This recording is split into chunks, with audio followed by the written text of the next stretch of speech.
And welcome back to JKLIVE Live on the road in New York City. We're sitting here in Central Park without a bench because for this discussion we needed a round table, and we found one. To talk with the gentleman I have here today, folks, Michael Joseph, the chairman of the board of Kenya Airways and the outgoing CEO of Kenya Airways, Sebastian Mikosh. Why did he leave so soon is a question many people are asking, or did his term just come up, or did he just get bored and frustrated? And the answer is? Oh, it's a nice Central Park. It's nice weather. A decision is like a pizza, you know.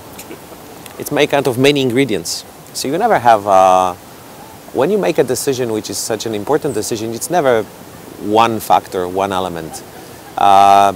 It's a little of everything. Yeah? It's a little of personal decision, but a little of corporate decision, a little of being tired, being frustrated, but also on the other hand, it's not premature that much. I mean, please remember, I shortened my contract by 5 months. So it's not, I know that yeah, but you could have extended it. Yeah, I could have, but you know, there is a moment where, I mean, the art of exiting at the right moment is as important as the art of staying. Okay, let's cut the BS for a moment, Sebastian, and tell me, you turned around LOT, the Polish airline, which was hemorrhaging left, right, and center. You turned that around. Actually, it's not like this. I didn't turn it around, to be very precise. You know, we started a very long-lasting restructuring program. When I left, LOT was still loss-making. Okay? So what I did with the team, and it's never I mean, I was leading a team, but there was a whole team behind me, is that we started a process that took 7 years. Please remember that LOT recorded its first benefits last year only, and I left in 2015, 14. So, but you had put the systems in place. Yes, but that's just what I'm doing here. Exactly the same. Exactly the same. Is it true? Yeah, it is true. I mean, if you look at it, we've recruited a top team. We have a good team in place. We put in the systems and network planning, all these things. The systems that we're bringing in now, the digitization of Kenya Airways. All these things is what Sebastian has started and is continuing and will continue after he leaves. I'm confident. Look, I'm sad to see Sebastian go, and everybody knows that we have a good relationship. And I'm sad to see him go, but I think it's a decision that was made jointly between Sebastian and the board, and I think we just have to stick to that decision. And sad, of course, but that's the way it is. Yeah.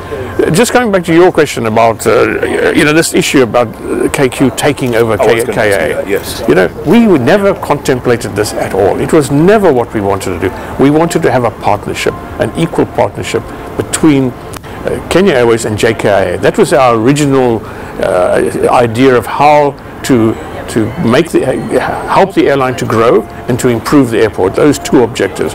I don't want to say save the airline, because we could save the airline. We could have saved the airline without that, with other kind of intervention. Now with this nationalization process, it's not what we want. We don't want to be nationalized. Nobody wants to be 100% owned by a government, but it's what we need to do to be competitive and to compete on a level playing field. So the idea is not this. The idea is to nationalize Kenya Airways. It's now 100% owned by the state. KAA is 100% owned by the state, and to put it into one a corporate holding company called Aviation Holding Company, which would own both companies 100%. And then you combine the balance sheet, in particular the balance sheets and the P&L at the holdco level, and use that strength of that balance sheet to both improve and expand Kenya Airways, and to improve and to rebuild JKLIVE. That is the plan, the nationalization plan, as so-called, approved by Parliament. There's no way we want to say we want to run JKLIVE. You know, people say we're not qualified. We had never even thought of that. Of course, when we do this, of course we want to put in professional people into KAA to improve JKLIVE, and there are hundreds of people around the world that we can bring in to help us. Even we can find corporations that will help us rebuild JKLIVE. This can be done in this combined aviation holdco. So this is our plan, or this is our proposed plan, and what we hope will be approved and done, in the next 6 to 9 months. And how far is it in Parliament? How far is this? Parliament has done its job. Parliament has issued a report. It has been adopted 100% unanimously by Parliament. It is now up to the government, in terms of the ministries, the two ministries, Transport and Treasury, to take this forward to produce now a bill to affect this and a methodology how to nationalize Kenya Airways, because remember we have other shareholders in Kenya Airways, how to deal with them. This then goes to Cabinet for approval. Once it's approved by Cabinet, the bill goes back to Parliament to put it into a process, and that's what the process. Now, where are we now?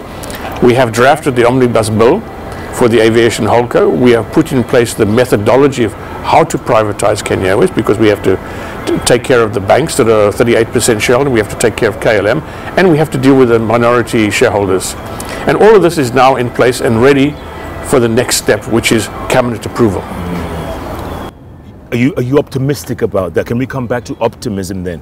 Are you optimistic that, like you said, 6 to 9 months, that will happen? End of 2020, say? I don't know, Jeff, I am optimistic, and I think it will be done. I just get frustrated by the slow pace of the government, how it moves. And I'm naturally impatient, so for me, we should do this in a week, So it's probably not going to be possible to do it in a week. But I'm cautiously optimistic. I guess that's the best phrase I can say. And I think what it requires is, as we've seen in other countries, is for the government, the leadership, to wake up and to say, look, if we don't do this, soon we'll be overtaken by events. And this is what's now required, is this urgency to be injected. Unfortunately, many other things are happening in Kenya, as you know, which sort of distract the attention away from that. The SGR, the ferry, the roads, God knows what else that they do. Expressways and all these things.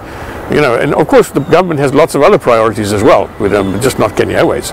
So it's just to fit it in the right priority order. You seem very frustrated by the administration here. You seem very frustrated. I've been chairman for nearly 3.5 years now, and I was asked to come in to be chairman by the government, and I was asked to come in to do a specific job, which is to turn around Kenya Airways. That was 3.5 years ago. We've gone through a financial restructuring, which was relatively successful, although it left Kenya Airways without any cash.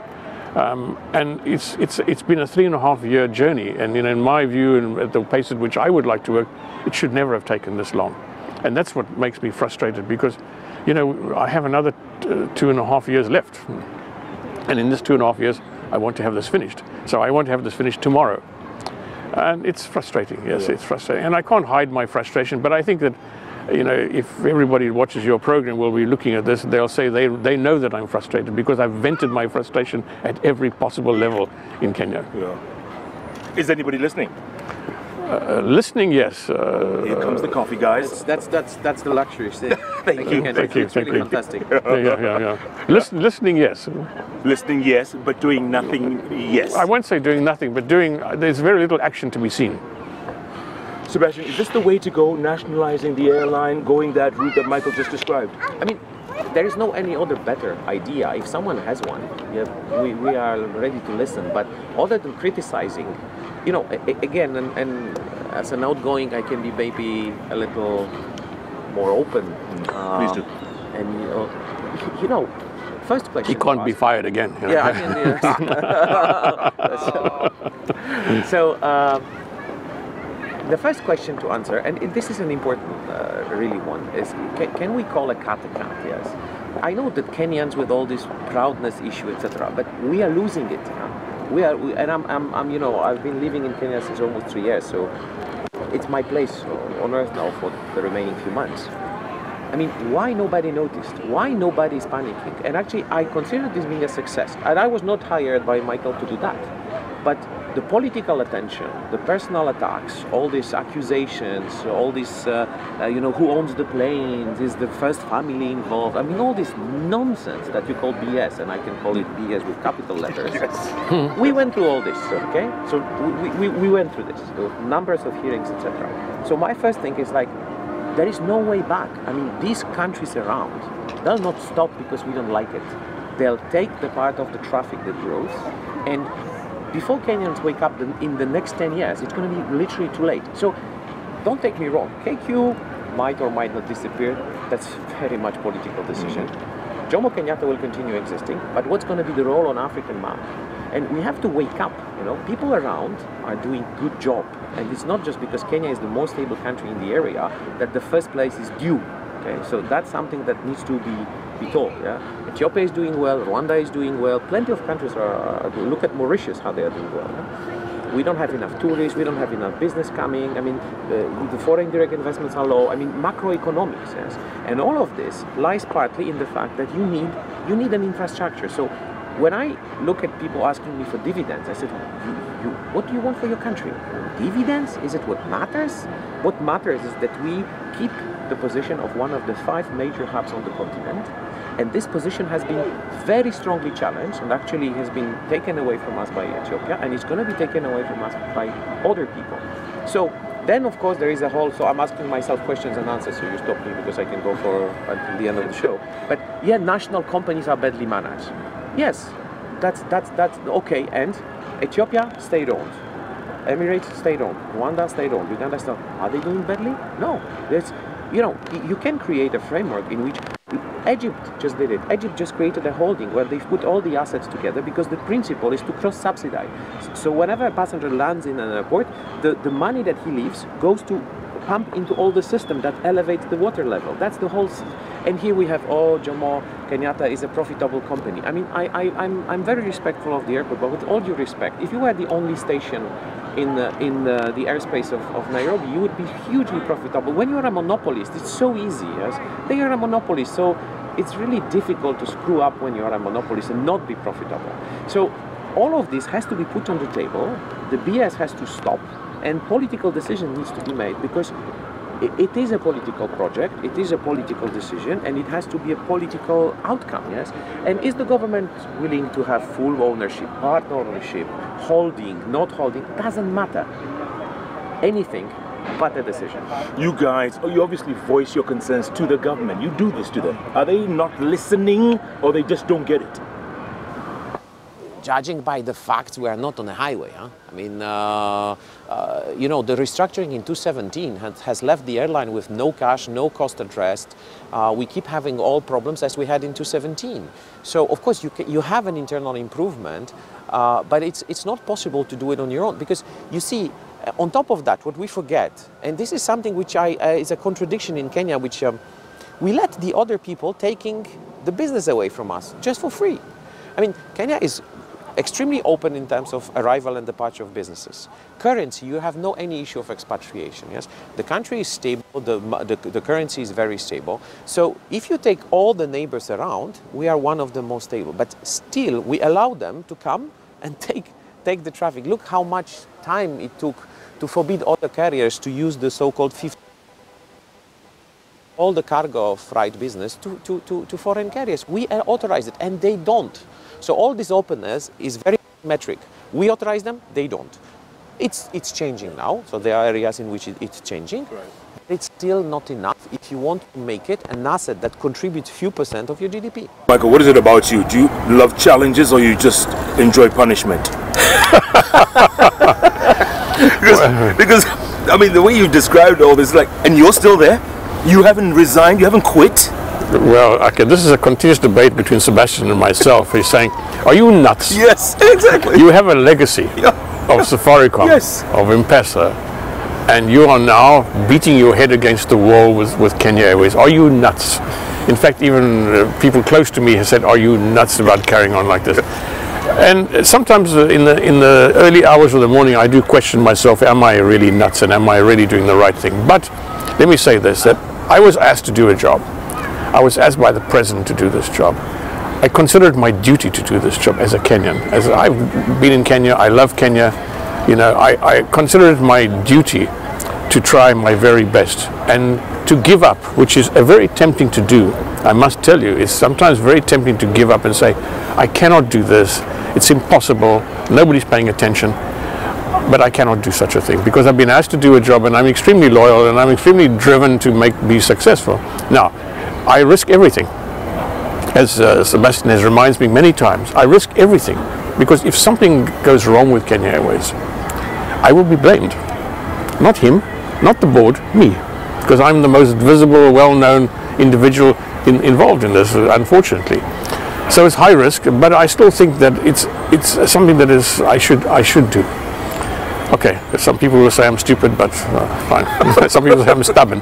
And Sebastian reminds me of that. That is a definite. Oh. Okay, so let me ask you this, MJ. If the president who asked you to take over this crazy task, if he was to give you a wish list, this is Michael, what do you need? What do you need, Michael? What would it be? Get rid of the board? Have a new board? Give me $450 million. That's what I need. That's it. That's it. Then we don't need to go through this charade, this process, this nationalization. Then we have enough resources in which to grow and to change the whole future of the airline. But there's no $450 million. You say you want 45 billion shillings, you'll turn it around. I won't turn it around, but I will certainly put us on the path of improving ourselves. Because the challenge, as Sebastian said, when we did the financial restructuring in 2017, it was not a financial restructuring of Kenya Airways. It's a financial restructuring of our debt. Okay, it involved dealing with the lessors, dealing with the banks, etc., etc. So we converted the bank's debt into equity. We extended the leases and everything like that. But actually, it left us with no money. But the plan was originally that we would get $100 million injection into the company. It never came. So we were left with the debtors. The lessors were happy. The banks were less happy, but at least they had now equity in the company. But for Kenya Airways, we were left stranded. And so this is the legacy that we inherited, and now we have to grow from there. So, it's probably, if we go back 4 or 5 years, would we have done it in this way? Probably not. But that's the way it is.